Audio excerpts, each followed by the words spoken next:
So first we write log 2n. What comes next is n. What comes next is n log 2n. And then we have n squared and finally 2 to the power n.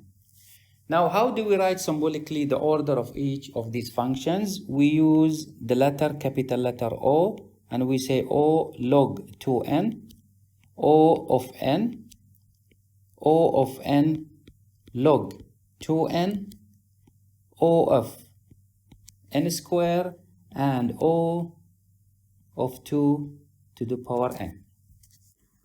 To see the growth relationship between these functions, first we need to see the order of these functions. When you draw these functions on logarithm scale, you will see that log 2n will be in lower level. What comes next is n log 2n, n squared. So we write the relationship between these as partial order. So we write it in this symbol.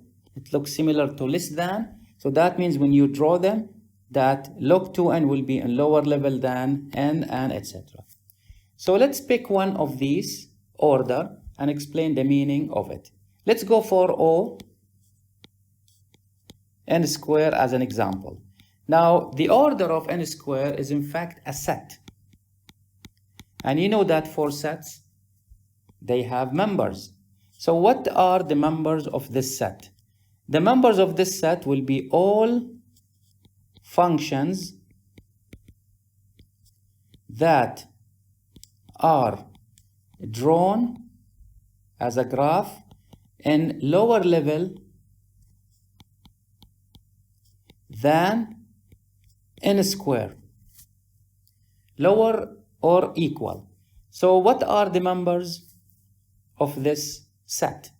Now if you look at the chart here, now which functions comes in lower level than n squared? All of these functions. So we can say that some of the elements of O n squared will be n, will be log 2n, will be n log 2n, and also it can be square root of n because the power is less, and also it can be 3 over 2 because 1.5, and also in here you can have 3n squared plus 2, 4n squared plus n plus 2, and etc. So in fact, when we say the order, it means a set of families of functions. Now, n squared will be, it's like their fathers, okay? So it's on top. So it's on top of each of these functions, so it becomes like an upper bound. So when you draw, let's say, for example, n squared, then all of these functions should lie below n squared. So we say this is the order of n squared.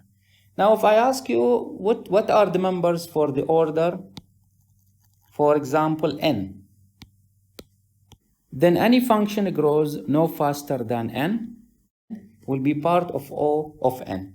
For example, n itself, log 2n, also the square root will be part of O of n. So maybe I should write it here, O of n.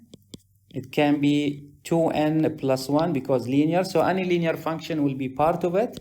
And also it can be the square root of n. And also it can be log 2n and etc.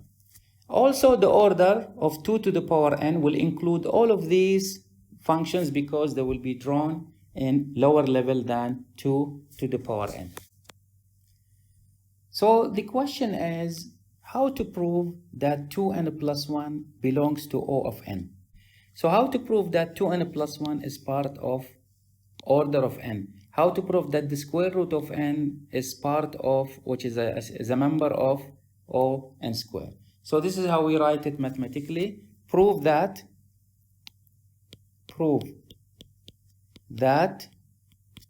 the square root of n belongs to big O of n. So this is a question that you will see a lot in the analysis of algorithms. If you have a function and we ask you what is the order of this function, then you need to come up with an equation like this equation, and then you need to prove it. Now to prove it, you need to learn some math basics. So before we start giving you the definition to prove this statement, we need to go over some of the math needed for this definition.